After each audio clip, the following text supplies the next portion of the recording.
বন্ধুরা, হ্যাপি ধনতেরাস। সবাইকে হ্যাপি ধনতেরাস জানাই। আমাদের একটা নতুন জিনিস এসেছে বাড়িতে, দেখুন।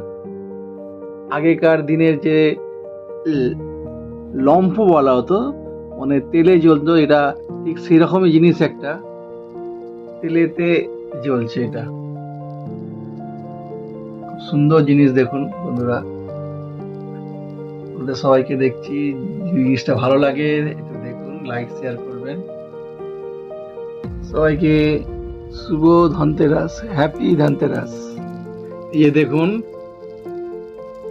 মাঝখানে তেলের উপর বাতিটা দেওয়া আছে, তারপর চারদিকটা এবার এটা আমি এইখানে চাপা দিয়ে দিলাম।